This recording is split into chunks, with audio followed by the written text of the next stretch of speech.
Salut les amis, comment allez-vous? J'espère que vous allez tous bien. Bon, aujourd'hui une petite vidéo pour vous présenter aux nouveaux abonnés le matériel que j'utilise en enquête. Voilà, et pour les anciens aussi, tout le nouveau matériel que j'ai eu maintenant pour les enquêtes. Allez, on va commencer par tout ce qui est vidéo. Je vais vous montrer ce que j'utilise en vidéo pour les enquêtes. Allez, c'est parti. Je sors les caméras et je vous montre ça. Alors voilà, alors la caméra pour l'épaulière, celle que j'utilise quand je filme toute l'enquête sur mon épaulière, c'est cette caméra là. Voilà, j'utilise une Sony, une AX33, c'est voilà, une Sony. C'est celle-là qui filme toute l'enquête quand j'ai mon épaulière. Pour la facecam, c'est cette petite caméra là, une DJI Osmo Action, qui fait de superbes vidéos et qui a un super son. Donc, franchement, elle a un super son, elle est vraiment parfaite. Ça, c'est ma facecam. Alors pour les postes fixes, j'utilise différents modèles. Différents modèles de caméras pour les postes fixes. Ce sont des toutes petites caméras. Voilà, comme vous pouvez voir ici. Ce sont des toutes petites cams qu'on a transformées en night shot. Celle-ci, j'en ai deux, là, comme ça. Parce que celles-là, elles sont équivalentes à une GoPro. Voilà, celle-là, c'est comme une GoPro, niveau qualité, c'est la même chose. Voilà. Après, ça, c'est les petites caméras, les carrés, les toutes petites aussi pour les postes fixes qui sont en night shot. Voilà, celle-ci, j'en ai... Oula, attendez, il faut que je regarde dans la valisette. Celle-ci, j'en ai 1, 2, 3, 4, 5, 6. J'en ai 6 là, comme ça. Ça, c'est vraiment pour des lieux qui sont très très grands. Voilà, style un grand sanatorium ou autre. Voilà, là, on pose presque tous les postes fixes. Voilà. Mais sur chaque poste fixe, il faut utiliser un dictat. Voilà, ça c'est super important pour avoir un bon son. Parce que le son d'origine sur ces petites caméras, franchement, c'est inexploitable. On entend que du bruit dedans, puis c'est pas assez fort, c'est pas top. Alors pour le son de chaque poste fixe, j'utilise des Tascam. Voilà, c'est des enregistreurs numériques. Les Tascam. Oh pardon, j'ai bougé la caméra. Hop là, on la remet. Voilà, les Tascam, enregistreurs numériques. Là pour le moment, j'en ai 5. Voilà, là j'en ai uniquement 5. Mais voilà, comme j'utilise pour 5 postes fixes, je pense qu'il y en a largement assez. Ça sert à rien d'en mettre trop parce qu'après, ça fait énormément de rush à analyser. Ça, on l'a vu avec Daniel au moulin. Il y avait plus de 3 heures de rush sur chaque poste fixe et il y en avait beaucoup. Ah, si je me souviens bien, il y en avait au moins plus d'une dizaine, plus d'une dizaine de postes fixes. C'est pour ça que lors de l'enquête, on n'a pas mis tous les postes fixes. Moi, j'ai mis surtout mes postes fixes et Daniel a mis surtout ses postes fixes. Voilà. Alors après, niveau éclairage, parce qu'il faut bien de l'éclairage infrarouge pour que l'on puisse voir. Là, c'est pareil. J'utilise des petits spots, des projos infrarouges. Je ne sais pas si on va le voir, l'infrarouge. Non. Hop là, on ne le verra pas. J'en utilise sur chaque poste fixe. J'en mets 2 maintenant. Voilà. Daniel, c'est pareil. Il en met 2 aussi. Et j'en ai 2, 4. Ben, attendez, je vous montre. Ça sera plus simple. Il y en a 12 carrés. Et en bas aussi, c'est des petits projecteurs. Ça, c'est mes anciens. Mais qui marchent très très bien aussi. Voilà. Ils marchent super bien. Voilà, ce qui fait que j'en ai 2, 4, 6, 8, 10, 12, 14. 14 petits projecteurs pour les postes fixes. Et j'ai également un gros projecteur infrarouge que j'utilise sur mon épaulière. Celui-là, je l'utilise que sur mon épaulière. Voilà, quand je fais des plans en night shot avec la caméra de l'épaulière. Je vais vous le chercher et je vous montre ça. Alors voilà le gros projecteur infrarouge. Ça, c'est le principal que je mets sur mon épaulière. Lui, c'est vraiment le gros projecteur. Il éclaire super bien, il a une très bonne autonomie. Voilà, franchement, il est vraiment top. Voilà, celui-là, il est vraiment top. Et pour chaque projecteur que j'utilise et sur chaque caméra fixe que j'utilise, elles sont branchées sur batterie externe.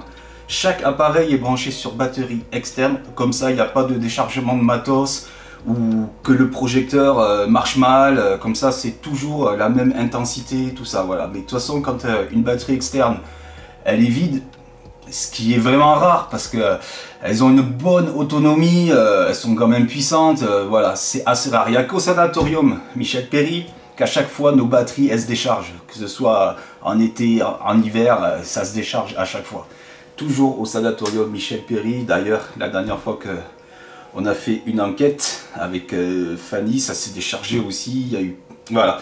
Mais bon, je vous en dis pas plus que ça. Vous verrez bien lorsque ces enquêtes sortiront, mais elles sortiront pas maintenant. Je pense que ça sera pas avant juillet, août au moins. Ouais. Parce que là, j'en ai encore plein qu'il faut que je fasse. Voilà. Bon, continuons sur le matos. Alors ensuite, pour bien voir... Quand on fait une enquête, il faut absolument un projecteur infrarouge, pas infrarouge, pardon, ça y est, je perds la tête. Un projo qui éclaire bien, qui a une bonne autonomie, ça fait un petit moment que je l'ai lui. Franchement, il marche super bien, il est franchement nickel. À ce projo, génial. Génial, génial. Alors ensuite, on va continuer dans les éclairages. Je vais vous chercher les lampes torches. C'est parti. Voilà, les lampes torches, c'est très très important. Parce qu'en enquête, s'il se peut que notre projecteur il ne marche plus ou autre, et il faut une lampe torche. Parce que si on est dans le noir après, c'est trop dangereux. Voilà. Alors, lampe torche, moi je vous conseille, pour ceux qui veulent vraiment une bonne lampe torche, qui éclaire vraiment super fort, super loin, voilà, qui se décharge pas comme ça, tout, voilà. C'est ce modèle de lampe torche, voilà, ce modèle là, voilà, c'est une lampe, c'est une bonne lampe que je vais vous montrer. La boîte, la marque c'est Clarus, voilà, c'est Clarus, c'est des lampes qui valent quand même assez cher, mais qui sont super fiables, voilà.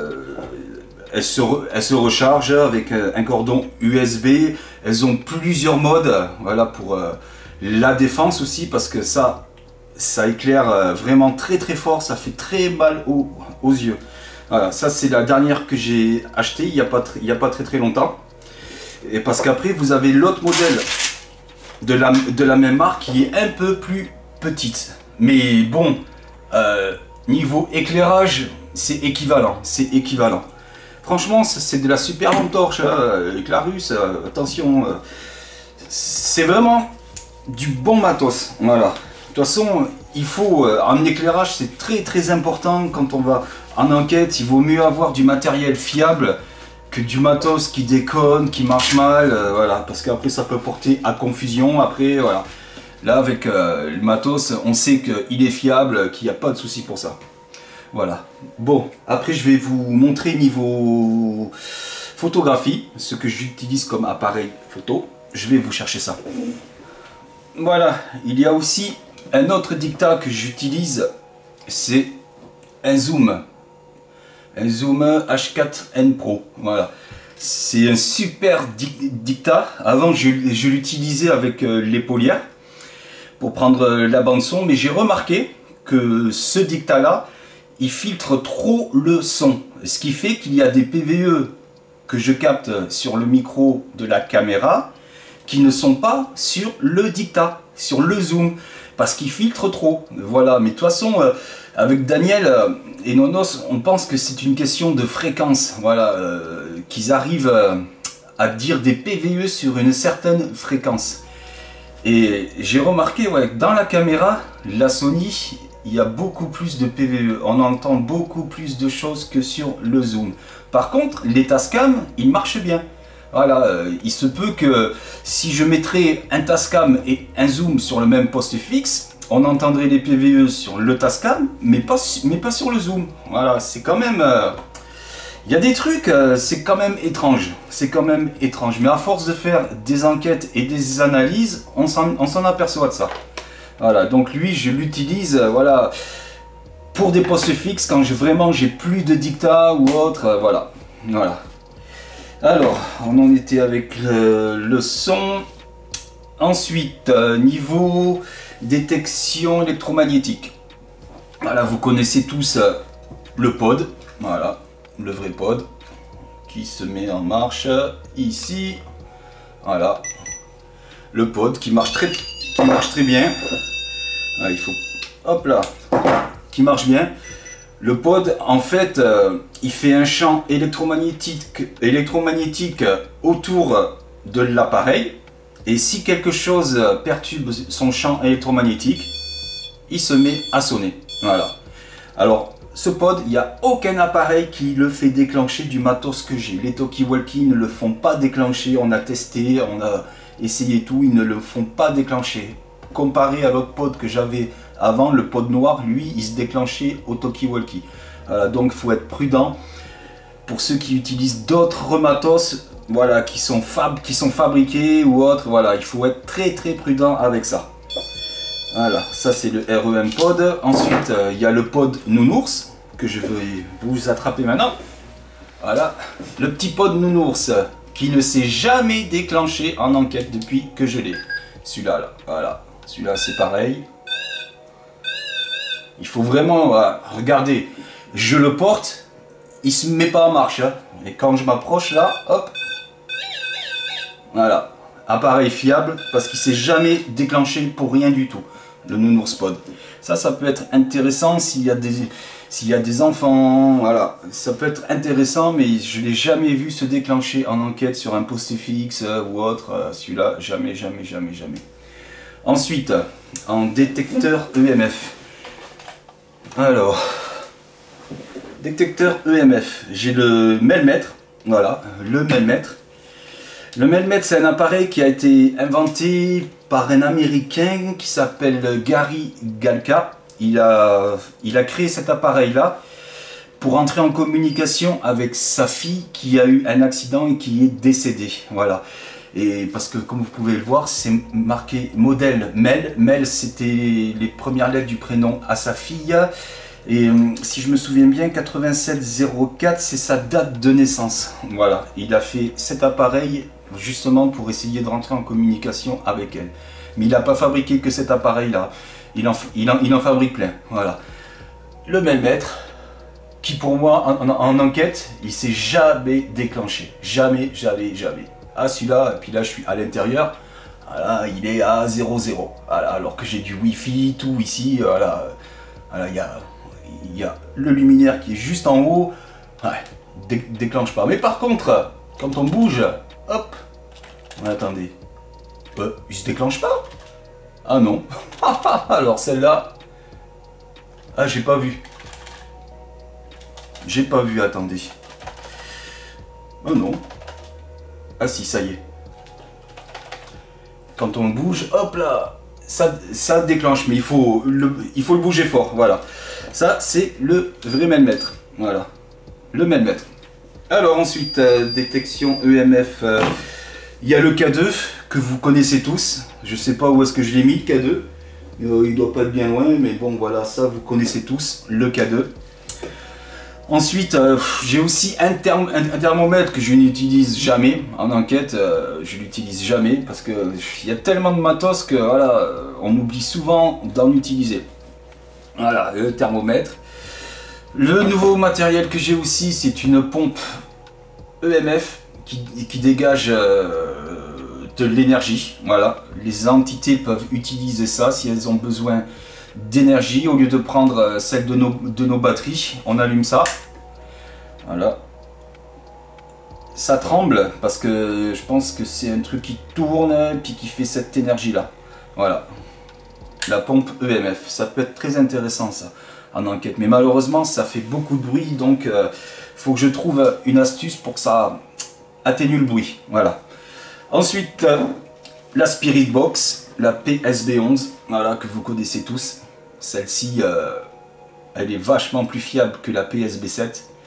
Parce que la PSB7, je l'avais avant. Je trouve qu'il y a trop de radio dessus. Il y en a trop. Il y en a toujours. Où que l'on soit, il y a toujours de la radio. Tandis qu'avec elle, on n'en capte jamais. On a essayé la dernière fois en Normandie, là où on était dans un gîte avec Daniel, elle sortait rien, elle sortait rien. Il y a des lieux d'enquête où elle sort rien, il y a d'autres lieux où elle sort des mots, voilà. On comprend pas, en plus elle se bride. Je vais la mettre en marche, voir. Elle se bride en plus, franchement, elle est géniale. Elle est bridée, là elle est bridée.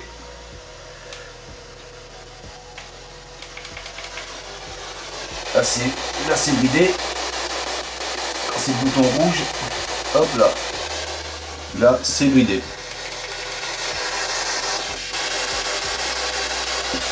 Il n'y a rien. Elle sortira rien. Elle sortira absolument rien. Et là je suis chez moi. Je suis dans mon village, un lotissement, tout. Franchement, il y a de la radio ici. Il y a de la radio. Voilà. Elle sortira rien. Elle sortira absolument rien. Que dalle. Voyez. C'est pour ça que je dis que celle-là, elle est fiable. Parce que je sais comment est-ce qu'elle fonctionne. Voilà, je sais très bien comment est-ce qu'elle fonctionne. Je sais qu'elle capte pas de radio, rien. Voilà. Celle-là, elle est top. Ah, franchement, PSB11, c'est une bonne Spirit Box. Voilà, au moins, quand on a des réponses, ben voilà, comme l'enquête au château Goldfinger, on a fait une séance de Spirit Box avec Daniel et Antoine. Vous allez voir la séance de Spirit Box. Franchement, les intonations des réponses, c'est tout simplement incroyable. On n'en croyait pas nos yeux. Voilà, franchement, c'est des intonations avec un accent spécifique à l'histoire du lieu, du château. Voilà, franchement, et dire des surnoms, voilà, et comment est-ce qu'on appelle ça quand on dit ah mince, voilà, il disait des phrases que les gangsters ils disaient à l'époque. Franchement, il y a des trucs, ah oui, non, mais à cette enquête, franchement, elle est bien. Franchement, bon résultat. Voilà, voilà pour la Spirit Box. Alors ensuite, il y a le nouvel appareil,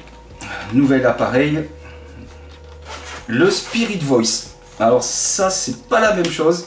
Voilà, alors pour ceux qui regardent beaucoup d'enquêtes sur le paranormal, vous avez dû voir aux États-Unis ceux qui utilisent un Ovilus. Voilà, un Ovilus. Et bien ça, c'est comme un Ovilus, c'est pareil. C'est pareil. C'est pas une application qui est dans un smartphone, c'est carrément un appareil avec une bibliothèque de 2500 mots en français.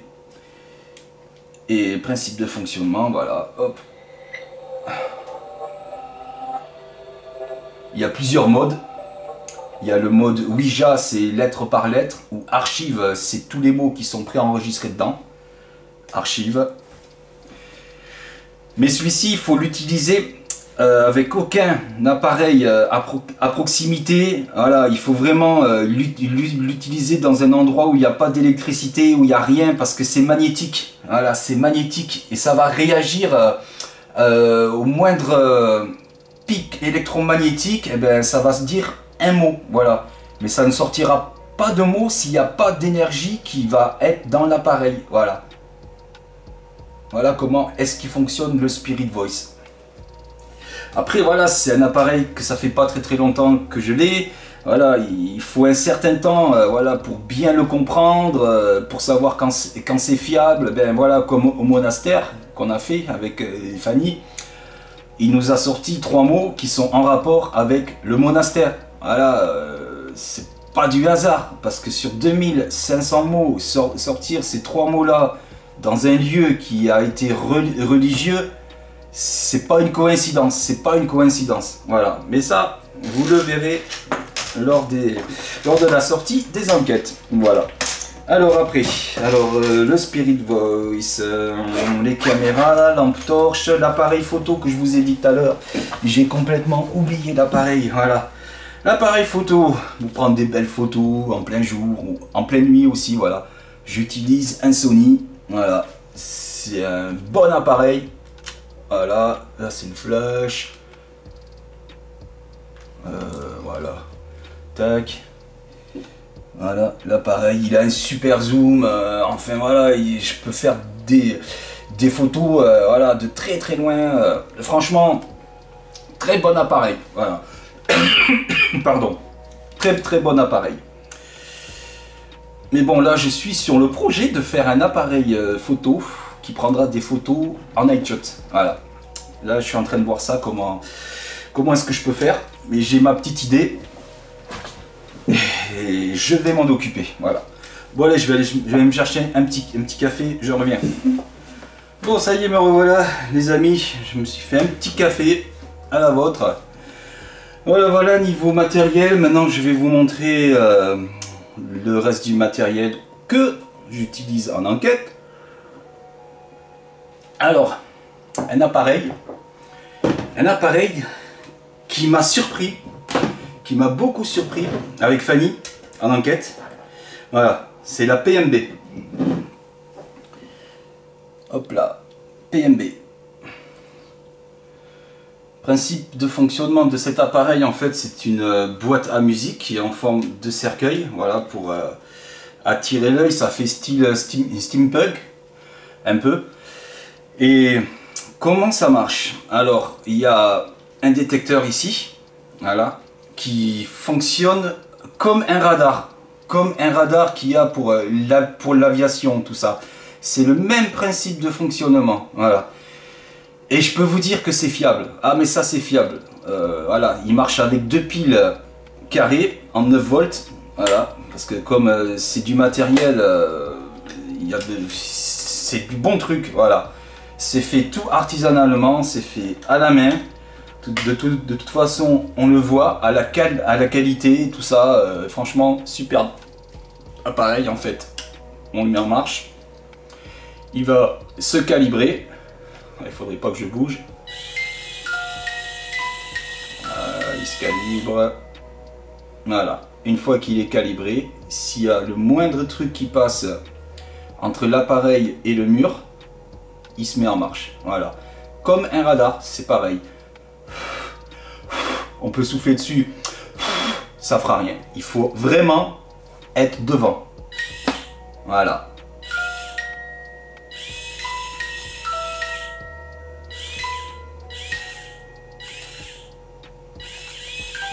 Voilà, il est super fiable, il se déclenche pas pour rien. Par contre, la portée, elle est de maximum 5 mètres. Et ne pas le mettre en extérieur. Voilà, il vaut mieux l'utiliser dans une pièce qui est fermée, même s'il y a des fenêtres qui sont ouvertes, ça c'est pas grave.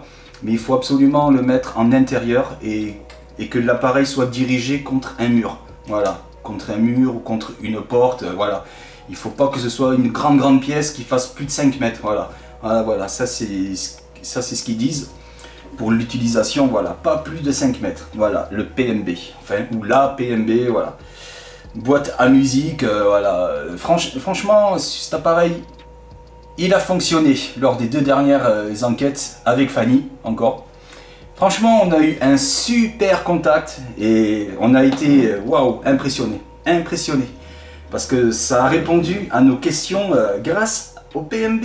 C'est impressionnant, hein, mais franchement, ouais. Le sanatorium et le monastère, on a eu des bons résultats. Franchement, ouais, c'était super.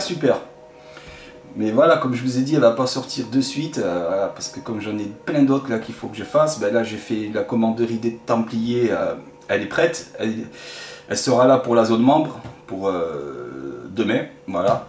Après pour vous tous, elle y sera une semaine après, voilà. Et après je mets le château Goldfinger pour la zone membre et ainsi de suite, voilà. J'essaie de faire au plus vite, mais voilà, il vaut mieux prendre son temps pour les analyses que d'aller vite et puis de faire n'importe quoi. Ça, c'est de toute façon, voilà, un enquêteur, c'est pas hop, je fais ma vidéo avec ma caméra, paf, oh, un bruit, oh, ça c'est pas rare, non, il faut analyser, il faut essayer de comprendre pourquoi est-ce qu'il y a ce bruit, qui c'est qui l'a fait. Il se peut que des fois, on se trompe, nous aussi, voilà, ça c'est tout à fait possible. Voilà, mais quand on se trompe, voilà, c'est pas intentionnel, voilà. Puis il faut dire que quand on fait des heures et des heures d'analyse, voilà, il se peut aussi que des fois on passe à côté de certains trucs. Mais bon, je sais que vous êtes là après pour nous dire, hop là, ah, tu as oublié ça, ah mais ça c'est peut-être ça. Il n'y a pas de souci pour ça, voilà. De toute façon, on est là pour la même chose, voilà. On cherche à comprendre pourquoi pourquoi il y a le paranormal, comment est-ce qu'ils font pour faire tous ces bruits ou parler, voilà. On a tous les mêmes questions. Mais bon, il faut être honnête, voilà, c'est plus important, honnêteté. Honnêteté, voilà, c'est clair. Bon, de toute façon, c'est une vidéo de présentation de matos, voilà. Bon, après, la Ghost Leaf que vous connaissez, je vais vous la chercher.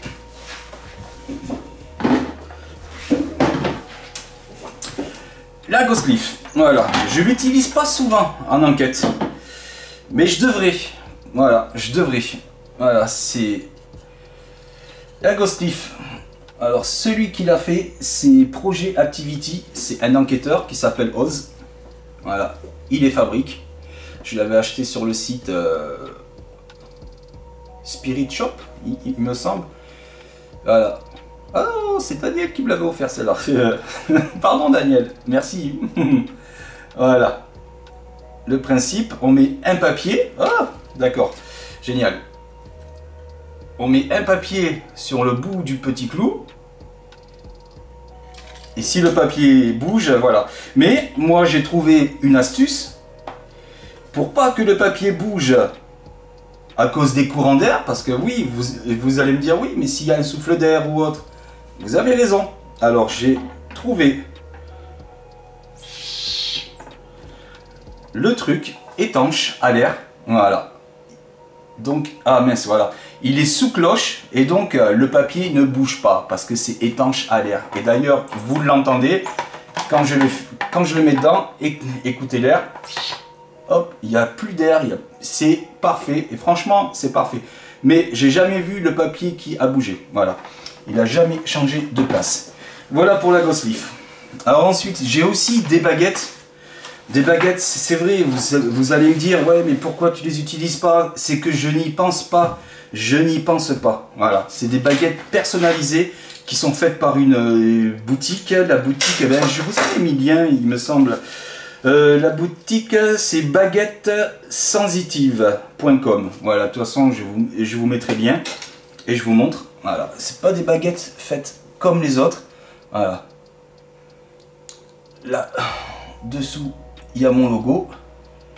Je sais pas si... Ah voilà, il y a mon logo.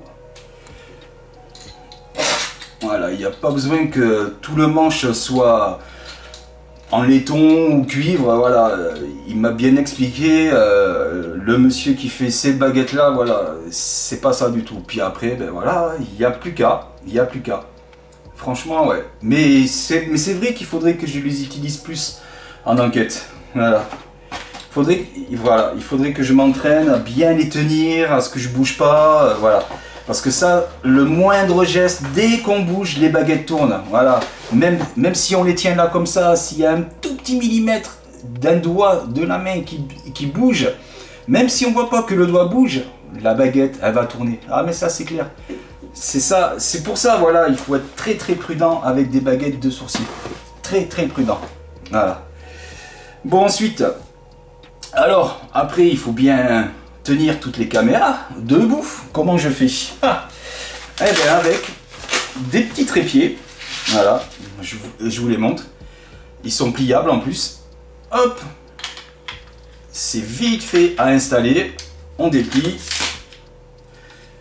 Et après, on a un grand trépied qui fait 1 mètre presque, ouais. Voilà. Et là, je dois en avoir 2, 4, 6. J'en ai 8. J'en ai 8 trépieds là, comme ça. Voilà. Ça, c'est très très important pour pouvoir bien fixer les postes fixes, pour que ça ne bouge pas. Voilà. Et ces trépieds là, ils ne bougent pas. Ça, c'est clair. C'est vraiment stable. Voilà, ça, il n'y a pas de souci pour ça. Ils sont vraiment hyper stables. Bon, après, qu'est-ce que je peux... Quoi d'autre? Ben, je crois que niveau matos, j'ai fait tout le tour. Les caméras, les dictats, les appareils électromagnétiques. Ah oui, les images de drone. Comment je fais mes images de drone? Je vais vous montrer. C'est le nouveau drone. Voilà, c'est un drone que j'ai eu il y a quelques mois de ça. Parce qu'avant, je faisais des images de drone avec un Parrot. C'était un Parrot Bebop 2. Je m'en suis séparé et j'ai pris un drone haut de gamme. Voilà. Voilà. C'est ce drone là. Voilà, c'est un DJI Mavic R2S. Voilà, c'est un super drone qui fait de très belles vidéos de drone. Il filme en 4K, il a une superbe autonomie. Voilà, quand il est déplié, là vous avez la caméra qui est là ici. Là, évidemment, je ne l'ai pas mis en marche, mais voilà, avec une nacelle. Voilà, c'est un super drone. Hein. Franchement, je fais des belles vidéos avec. C'est un très bon investissement, ça. Mais il me semble qu'il y a une autre personne que je connais qui a pris exactement le même aussi. Et ça fait des belles vidéos. De toute façon, vous le verrez lors de l'enquête que je vais sortir à la commanderie. Voilà, c'était la première fois que j'utilisais ce drone. Voilà, c'est sa toute première sortie de ce drone. Ben, c'était au mois d'août, ouais, voilà. Mois d'août de l'année dernière, voilà. C'est bien ça, ouais. Donc je l'ai depuis août 2021. Voilà, c'était sa toute première sortie du drone. Alors s'il y a quelques fois où l'image elle est plus claire ou autre, voilà, ne vous inquiétez pas, c'est normal. Mais je trouve qu'il fait des belles vidéos, il est vraiment génial. Voilà, avec ce drone j'ai 3 batteries, j'en ai 3 comme ça. Après il y a des filtres, alors on appelle ça des filtres MD. Voilà, alors voilà, pour faire simple, c'est comme des lunettes de soleil. Voilà, quand il y a beaucoup de soleil, on lui met des lunettes. Voilà, il y a plus fort, moins fort, enfin voilà. Il y a toutes les catégories de filtres. Voilà, voilà pour le drone, pour les images de drone. Alors maintenant, je vais vous montrer l'épaulière que j'ai fabriquée. Voilà, parce qu'à la base, elle n'est pas vendue avec tout ça. Je vais vous montrer ça, je vais vous la chercher, c'est parti. Voilà, les amis, l'épaulière que j'utilise en enquête. Daniel, il s'est fait la même, on a la même, voilà. Voilà l'épaulière. Alors ce que vous voyez là, noir, c'est une batterie externe qui alimente la facecam. En haut, vous avez ici le petit projecteur pour la facecam. Et voilà l'épaulière, je vous la montre de face. Voilà. En haut, après, on installe les projos. La caméra elle va au milieu. Là, j'ai mis des nouvelles poignées. Derrière, c'est la cam arrière en night shot qu'on a déjà mis. Vous le verrez dans les autres enquêtes.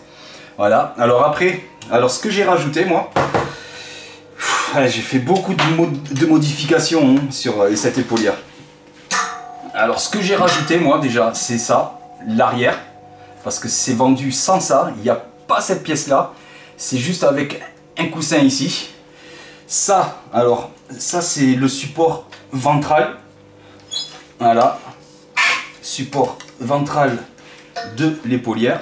Ça n'y était pas, c'est moi qui l'ai fait ça, avec les tiges en aluminium, tout ça, j'ai pu en trouver d'autres. L'épaulière aussi, je l'ai modifié, je l'ai rallongé aussi, voilà.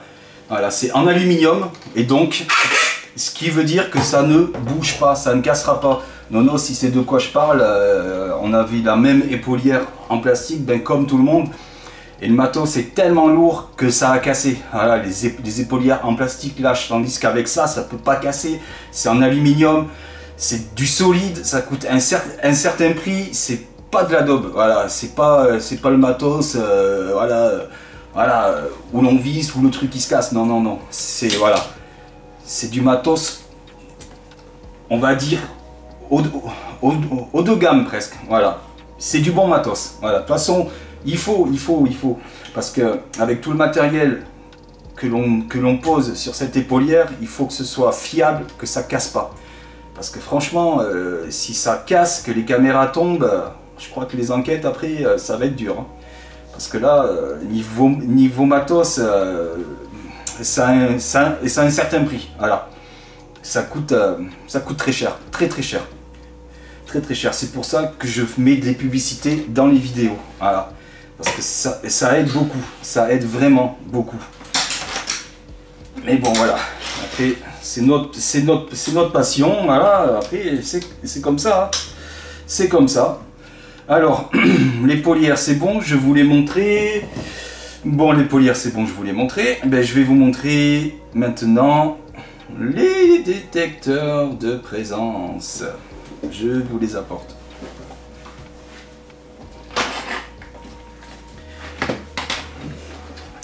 Voilà, détecteurs de présence que vous connaissez tous. Voilà, c'est des petits spots.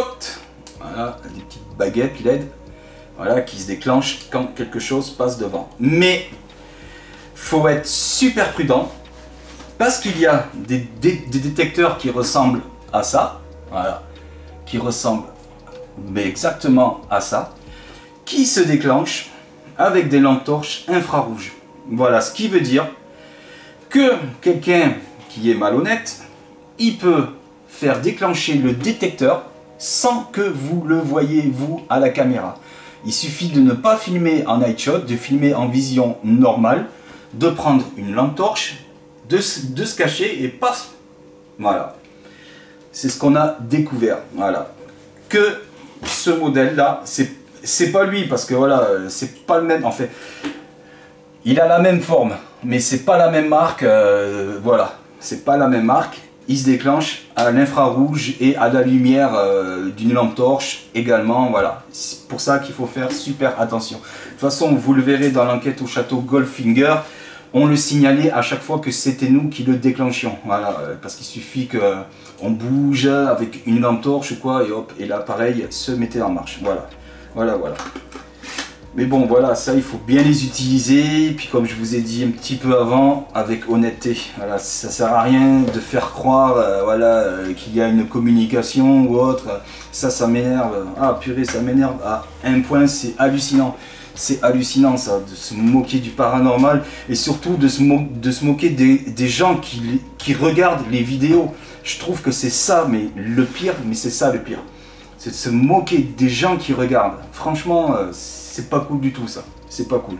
Mais bon, de toute façon, ça sera toujours comme ça dans tous les domaines. Il y en a qui trichent, et puis il y en a d'autres non. Voilà. Malheureusement, ça ne changera pas. On ne peut pas changer les gens, voilà. Mais bon, un jour ou l'autre, ils verront bien. Bon, voilà, je pense que j'ai fait le tour de tout le matériel. J'ai fait le tour du matos. Maintenant, je vais vous montrer dans quoi je range mon matériel paranormal. Voilà. Je vais décrocher la caméra et je vous montre ça. Alors voilà les amis, avec quoi j'utilise, enfin, là où je range mon matériel paranormal. Voilà, que ce soit tout bien rangé. Là il y a un premier étage, après il suffit d'enlever ça. On a le deuxième étage. Et dessous, on enlève. Et on a les caméras avec l'éclairage. Voilà. Après, les autres valisettes, attendez, je remets ça. Les autres valisettes, c'est pareil, je mets un petit peu de tout. Là, il y a le PMB. Ça, c'est quoi là-dedans? Ouais, ça, c'est tout ce qui est trépied, câble. Ça, c'est là que je range la caméra, la Sony, tout. Je la range ici parce que ça, en principe, c'est pas là. Voilà, voilà. Dans quoi je range le matos paranormal? Le drone, il est dans sa petite valisette. Voilà, voilà. Voilà les amis, en gros, un petit point sur le matos que j'utilise en enquête, voilà. Voilà, voilà. Que vous dire de plus Que vous dire de plus? Après, niveau enquête, ben, c'est toujours en cours d'analyse, tout ça. Voilà, là bientôt on a prévu de faire des enquêtes avec Daniel pendant une semaine dans des super lieux. Ah oui, ça c'est vraiment des super lieux et c'est magnifique. Franchement, j'ai hâte, j'ai hâte. Puis voilà, après, ben, j'espère que tout le monde va très bien, que vous vous portez tous bien. Et je vous dis, ben, à plus tard pour une nouvelle vidéo. Voilà, de toute façon, j'en ferai de temps en temps quand j'aurai du nouveau matos, parce que là, je vais, pas maintenant, mais je vais en commander d'autres. Voilà, il y a un matériel que j'aimerais bien avoir. Et celui-là, ouais, franchement, il serait bien. La Kinect, ah oui, j'ai oublié de vous parler de la Kinect. La Kinect, en fait, j'ai la caméra, la Kinect, que je peux brancher sur mon ordi, mais en enquête, je peux pas la brancher sur l'ordinateur parce qu'il faut de l'électricité. Donc, pardon, je vais en fabriquer une, voilà. Je vais en fabriquer une, je sais comment. Est-ce qu'on fait pour en fabriquer une? Alors, voilà, sûrement que plus tard, il y aura la Kinect Cam en enquête. Voilà, ça serait intéressant. Voilà les amis, je vous laisse, je vous dis bonne journée à vous tous, à bientôt, prenez soin de vous, des bisous à vous, ciao ciao.